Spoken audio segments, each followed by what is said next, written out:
Hello అందరికీ. నాటి నేస్తాలు, మన చిన్ననాటి జ్ఞాపకాలు, మాటల్లో మమకారం, కథల్లో మనసు, కుటుంబ కథలకు స్వాగతం, సుస్వాగతం. నా కథలు మీకు నచ్చినట్లయితే లైక్ చేసి సబ్స్క్రైబ్ చేసుకోగలరు. మరి ఈరోజు కథ ఉడత సాయం. దీన్ని మనకి అందించిన వారు పూర్ణిమ పెమ్మరాజు. మనం చేసిన సాయం ఎక్కడికి పోదండి. మన నీడల మన వెన్నంటే ఉంటుంది, మనల్ని కాపాడుతుంది. ఇక కథలోకి వెళ్ళిపోదామా మరి? ఇంకెంత టైం పడుతుంది? ఫ్లైట్ దిగిన గంటలో ఇప్పటికీ 4 అడుగుతున్న మూర్తికేసి ఆశ్చర్యంగా చూశాడు రాజేష్. ఇంకో గంటలో వెళ్ళిపోతాం సార్. ముందుకెళ్ళి కత్తిపూడి దగ్గర రైట్ తీసుకుంటే కోనసీమలోకి వెళ్ళిపోతాం. లోపలికి వెళ్ళాక సుమారుగా 1 అరగంటలో వెళ్ళిపోతామండి, రోడ్డు బాగుంటే. డ్రైవర్ ఓపిగ్గా చెప్పాడు సమాధానం. సార్, ముందొచ్చే రెస్టారెంట్ దగ్గర కాస్త ఫ్రెష్ అవుతారా? ఎర్లీ మార్నింగ్ స్టార్ట్ అయి ఉంటారు ఎయిర్పోర్ట్కి రావడానికి. దిగుతూనే రోడ్డు జర్నీ. రాజమండ్రిలో మా ఇంట్లో కాసేపు ఆగి లంచ్ తిని వెళదామన్నా మీరు వినలేదు. కనీసం మా ఇంటికి కూడా రాలేదు. కొంచెం కినుకగా అంటున్న రాజేష్ని చూసి చిరునవ్వు నవ్వాడు మూర్తి. ఎందుకు రానోయ్, మీ ఇంటికి నువ్వు చేసిన ఉపకారానికి ఎలా థ్యాంక్స్ చెప్పాలో కూడా తెలియట్లేదు. ఇప్పుడు నువ్వు కనుక్కున్న అడ్రస్లో ఉన్నవాళ్ళని నేను ఎన్ని సంవత్సరాల నుంచి వెతుకుతున్నానో తెలుసా? అందుకే నువ్వు ఈ డిస్ట్రిక్ట్కి జాయింట్ కలెక్టర్గా ఉన్నావని తెలియగానే నీకు కాల్ చేసి హెల్ప్ అడిగాను. నువ్వు నన్ను నిరాశపరచలేదు. వారంలో నేను ఇచ్చిన డీటెయిల్స్తో వాళ్ళ అడ్రస్ కనుక్కున్నావు. ఒక్కసారి అక్కడికి వెళ్ళి వాళ్ళని కలిశాక మీ ఇంటికి వచ్చే మా ఇంటికి వెళతాను, సరేనా? ఒకసారి వెళ్ళి చూసేదాకా నాకు ఆతృత ఆగదు. ఆప్యాయంగా తన పూర్వ విద్యార్థిని చూస్తూ వివరణ ఇచ్చాడు మూర్తి. అయ్యో, మీరు నాకు థ్యాంక్స్ చెప్పడం ఏంటి సార్? నేను ఇప్పుడు ఇలా ఉన్నానంటే అది మీ వల్లే కదా. మీరు చెప్పిన డీటెయిల్స్తో రికార్డులన్నీ తీయించి అడ్రస్ అయితే కనుక్కున్నా కానీ వెళ్ళి చూస్తే తప్ప అక్కడ ఉన్నది మీరు అనుకున్న వాళ్ళ కాదా అని తెలీదు. అందుకే కొంచెం టెన్షన్గా ఉంది. ఇంతకీ ఎవరు సార్ ఆవిడ? మీకేమవుతారు?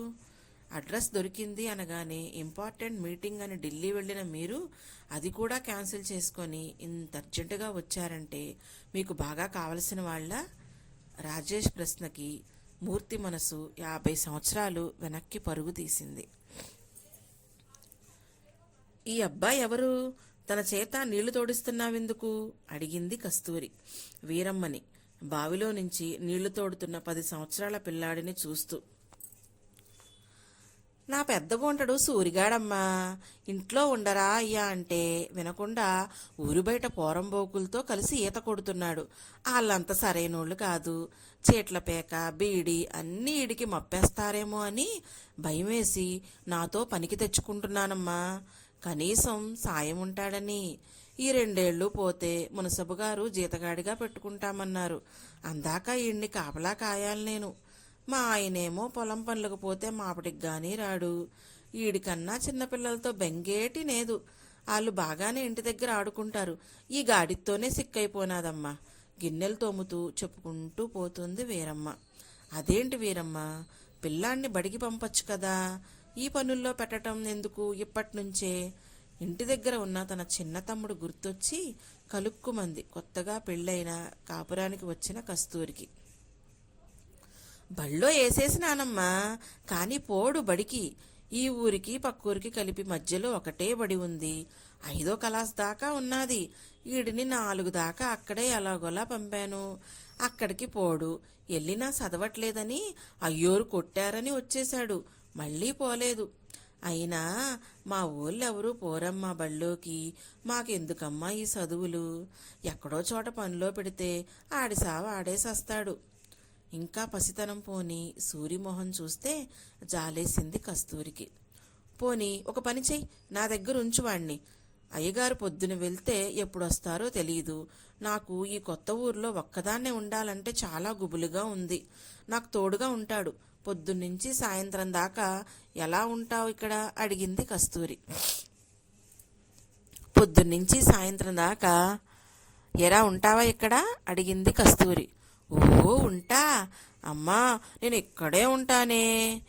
ఇక్కడ కరెంటు బల్బు కూడా ఉంది, రేడియో పెట్టుంది, పాటలు వస్తాయంటే అందులో. అమ్మా నన్ను ఇక్కడ ఉండనియ్యవే, వేడుకోలుగా అడిగాడు సూరి. మీ దగ్గర ఉంటానంటే నాకేం బాధమ్మా, మీ పుణ్యమ అని కాస్త మంచి బుద్ధి వస్తే అదే చాలు నాకు. నా పని అయిపోయింది, నేను ఇంటికి పోతున్నా. ఒరేయ్, నువ్వేం యాగీ చేయకుండా చక్కగా ఉండాలా. సూరికి జాగ్రత్తలు చెప్పి వెళ్ళిపోయింది వీరమ్మ. అమ్మగారు, నన్నేం పని చేయమంటారో చెప్పండి, చిటికలో చేసేస్తాను. తరువాత రేడియో పెట్టులో పాటలొచ్చినప్పుడు నాకు వినిపిస్తారా? ఆశగా అడుగుతున్న సూరిని చూసి చిరునవ్వు నవ్వింది కస్తూరి. నువ్వేం చెయ్యక్కర్లేదు, రేడియోలో పాటలు అప్పుడే రావు, కానీ ఇంకా టైం ఉంది. ఈలోపు నేను కథ చెప్పనా, వింటావా? ఓ కథ చెప్పండి అమ్మగారు, నాకు చాలా ఇష్టం కథలు.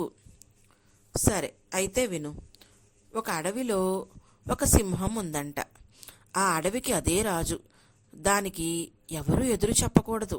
తనకన్నా బలవంతులు ఎవరూ లేరని దానికి మహాగర్వం. ఆ అడవిలో కనిపించిన ప్రతి జంతువుని తినేస్తుందట. అన్నిటికీ అదంటే భయం. ఒకసారి దానికి ఒక కుందేలు ఎదురుపడింది. సింహాన్ని చూడగానే కుందేలుకు అర్థమైంది తనకి చావు మూడిందని. కానీ తెలివిగా ఆలోచన చేసి అదే సింహం దగ్గరికి వెళ్ళి, నమస్కారం రాజుగారు. అమ్మయ్యా, మీరు కనిపించారు. నేను చస్తే మీ చేతిలోనే చావాలని మీ దగ్గరకే పరిగెత్తుకొని వస్తున్నాను అని చెప్పిందట. సింహానికి అర్థం కాలేదు. అదేమిటి, నా చేతిలో చావడం కోసం రావడమేమిటి అని అడిగింది. ఇన్నాళ్ల నుంచి మాకు రాజుగారు మీరు, ఇక్కడ అందరికన్నా బలవంతులు. కానీ కొత్త సింహం వచ్చి నేనే మీ రాజుకన్నా బలవంతుణ్ణి అందండి. దాని నుంచి తప్పించుకొని మీ దగ్గరకే పారిపోయి వస్తున్నా అని చెప్పింది. అది విని సింహానికి కోపం వచ్చింది. నాకన్నా బలవంతులెవరిక్కడ, చూపించు నాకు, నేను చంపేస్తాను అని రంకెలేసింది. అప్పుడు కుందేలు నుయ్య దగ్గరికి తీసుకెళ్లి, చూడండి ఇందులోనే ఉంది అని చూపించింది. సింహం వంగి చూస్తే తన ప్రతిబింబమే కనిపించింది. కానీ దానికి తెలియక అది వేరే సింహం అనుకొని దాన్ని చంపేద్దామని ఎగిరి నూతిలోకి దూకి చచ్చిపోయింది. అడవిలో జంతువులన్నీ ఆనందంతో పండగ చేసుకున్నాయి. ఇంత తెలివైన దానివి, నువ్వే రాజుగా ఉండమని కుందేల్నే రాజుని చేశాయి. కథ ఎలా ఉంది అడిగింది కస్తూరి. బాగుందమ్మగోరు, చాలా బాగుంది. ఒక ప్రశ్న అడుగుతా చెప్పు. నూతిలో పడితే చచ్చిపోతానని సింహానికి తెలియదు, కానీ కుందేలుకి తెలుసు. ఎలా? కస్తూరి ప్రశ్నకి తెల్లమొహం వేసి బుర్ర అడ్డంగా ఊపాడు సూరి. ఎలా అంటే, కుందేలు చక్కగా బడికి వెళ్ళి చదువుకుంటుంది, అందుకని దానికి తెలుసు. సింహం చదువుకోలేదు, అందుకే దానికేం తెలీదు. కస్తూరి మాటలకి పకపకా నవ్వాడు సూరి. కుందేలు బళ్ళోకి వెళ్తుందన్నమాట. ఇంకో కథ చెప్తారా ఇలాంటిది? ఆశగా అడిగాడు సూరి. ఇప్పుడు నాకు వంట చేసుకునే పని ఉంది. నువ్వు ఒక పని చెయ్యి. ఈ పుస్తకంలో ఇలాంటి కథలు చాలా ఉన్నాయి, చదువుతూ ఉండు. ఎక్కడన్నా అర్థం కాకపోతే అడుగు, నేను చెప్తాను. పంచతంత్రం బొమ్మల పుస్తకం తెచ్చి ఇచ్చింది. నాకు చదవటం బాగా రాదమ్మా. 4 దాకా బడికి వెళ్ళావంటే ఆలు గుడింతాలు ఒత్తులు వచ్చే ఉంటాయి కదా. సరిగా రావు, సిగ్గుతో తల ఉంచుకున్నాడు సూరి. పర్లేదు, ఇప్పుడు నీకేం పరీక్ష కాదు కదా ఇది. కూడబలుక్కుంటూ ఎంతవరకు వస్తే అంతవరకు చదువు. అస్సలు తెలియకపోతే నన్ను అడుగు, నేను చెప్తాను. ఒక కథ చదివి చూడు, నీకెంతవరకు అర్థమైందో నాకు చెప్పు. అర్థం కానిది నేను చెప్తాను. చాలా అనునయంగా చెప్పిన కస్తూరికి మాటలకి ఉత్సాహంగా తల ఊపి పుస్తకం అందుకున్నాడు సూరి. ఏంటో ఈ పిల్లలు హడావిడి, వీళ్ళకి ప్రైవేట్ ఏమన్నా చెప్తున్నావా ఏంటి? వరండాలో ఉన్న 4 పిల్లల్ని చూస్తూ అడిగాడు భానుమూర్తి కస్తూరిని. అబ్బే అదేం లేదండి, సూరి కాస్త కథలు చదవడం నేర్చుకున్నాడు కదా. ఈ 15 రోజుల నుంచి తన స్నేహితులందరికీ చెప్పినట్టున్నాడు. వాళ్ళు ఆ కథలు వింటామని వచ్చారు. వీడు చదివి వినిపిస్తున్నాడు, నవ్వుతూ చెప్పింది కస్తూరి. బడికి వెళ్లాల్సిన పిల్లలు మానేసి ఇలా కాలం గడుపుతున్నారు, బాధగా అన్నాడు భానుమూర్తి.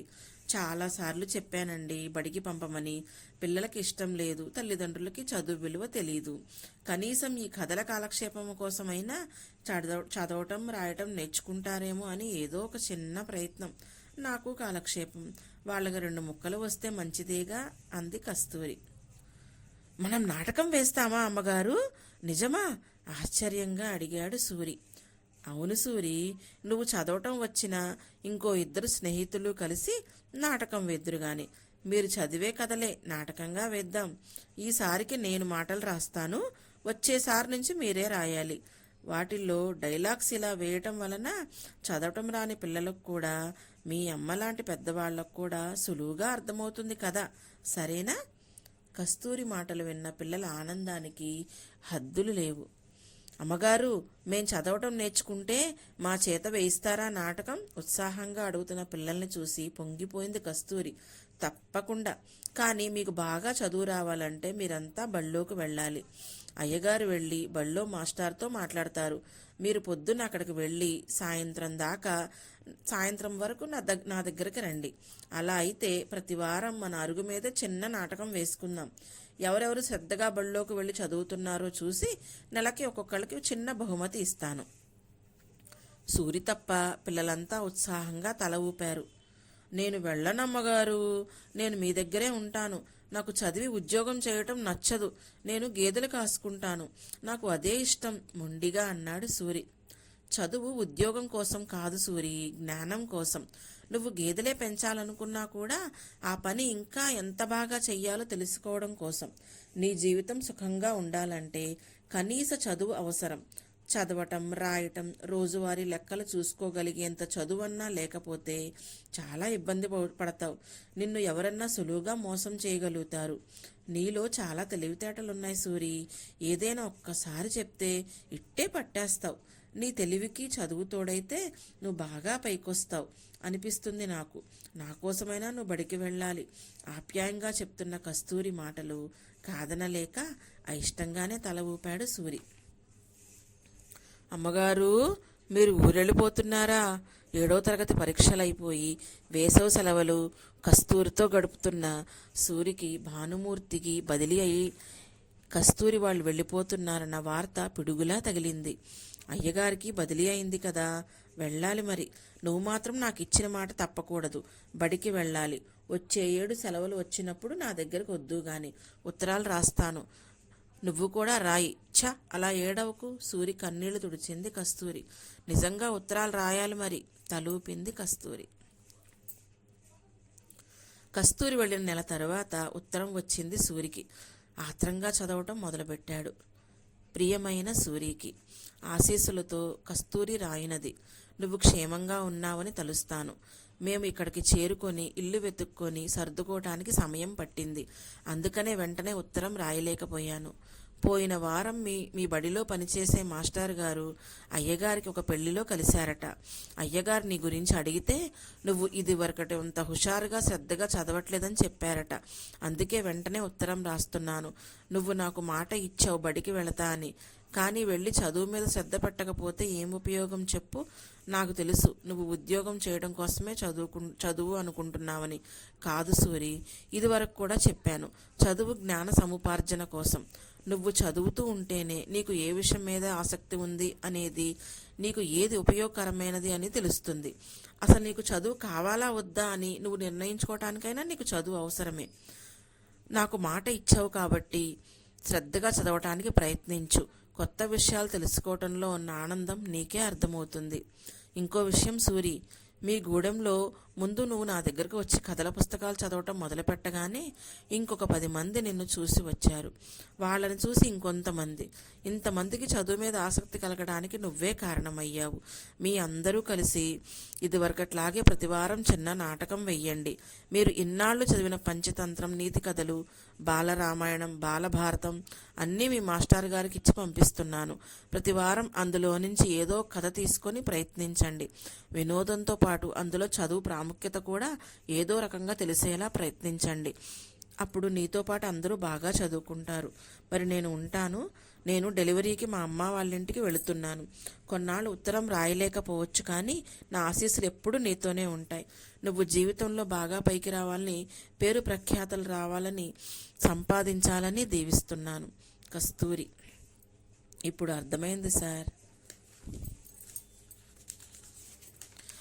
మీరెందుకు ఇంత ఉద్వేగంగా ఉన్నారో ఉత్తరం చదివిన రాజేష్ అన్నాడు. ఈ ఉత్తరం తర్వాత అయ్యగారికి మళ్ళీ ట్రాన్స్ఫర్ అయింది. అక్కడి నుంచి వాళ్లతో కాంటాక్ట్ మిస్ అయింది. వేరే స్టేట్కి వెళ్ళిపోయారు. వాళ్ళని కలవాలని చాలా ట్రై చేశాను.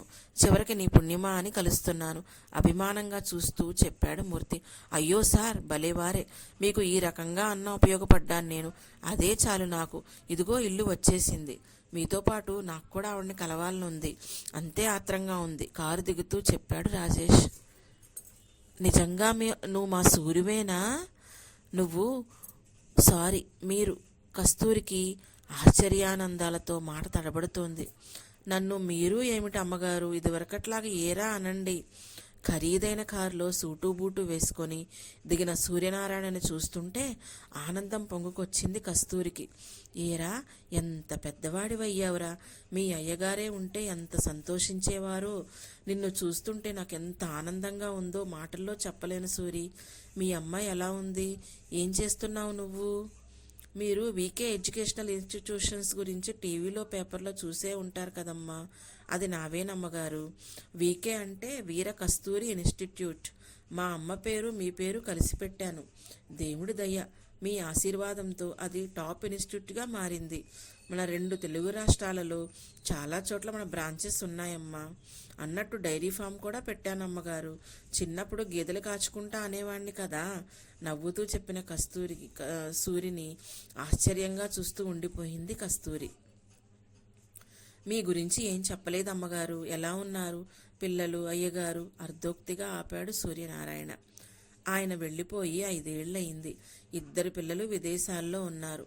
తమ దగ్గరే ఉండమంటారు కానీ నాకు ఈ ఇల్లు ఈ ఊరు వదిలి వెళ్ళాలని లేదు. అందుకే ఇక్కడే కాలక్షేపం చేస్తున్నాను. పక్కవాట అద్దెకిచ్చాను. వాళ్ళు చాలా మంచివాళ్ళు, తోడుగా ఉంటారు. ఈ చుట్టుపక్కలందరూ నాకు బాగా తెలుసు. అందుకని నాకు ఇక్కడే బాగుంటుంది నవ్వుతూ చెప్పింది కస్తూరి. ఈ పిల్లలు టీవీ చూస్తున్న 4 పిల్లల్ని చూసి అడిగాడు సూర్యనారాయణ. వీళ్ళమ్మలు పొలం పనులకు వెళతారు. ఈ పక్కనే వెళ్ళిళ్ళు. వాళ్ళు పని నుంచి వచ్చేదాకా అటు ఇటు తిరగకుండా ఇక్కడ కూర్చోమంటాను. అయితే ఇప్పటికీ మీరు ఇదివరకట్లాగే వీళ్ళ కథలు వినిపిస్తున్నారా అమ్మా? నవ్వుతూ అడిగాడు సూర్యనారాయణ. ఇప్పుడు నేను చెప్పే కథలు ఎవరు వింటారు? టీవీ పెడితే చాలు వీళ్ళకి. అప్పుడు మీతోనే అయిపోయిందిరా ఆ కథలు నాటకాలు. అయ్యో, ఇలానే కూర్చోపెట్టేశాను. ఉండండి, మీకు వంట చేస్తాను. ఏ వేళప్పుడు బయలుదేరారో ఏమో, తింటూ మాట్లాడుకోవచ్చు. హడావిడిగా లేవబోతున్న కస్తూరిని ఆపాడు సూర్యనారాయణ. మీ చేతి ప్రసాదం మహాభాగ్యమమ్మా. తప్పకుండా తింటాను. కానీ ఇప్పుడు నేను వచ్చిన పని వినండి. వచ్చే వారం మా ఇన్స్టిట్యూట్ యాన్యువల్ డే. మీరు తప్పకుండా రావాలి. నాతో మిమ్మల్ని తీసుకువెళ్ళడానికే వచ్చాను.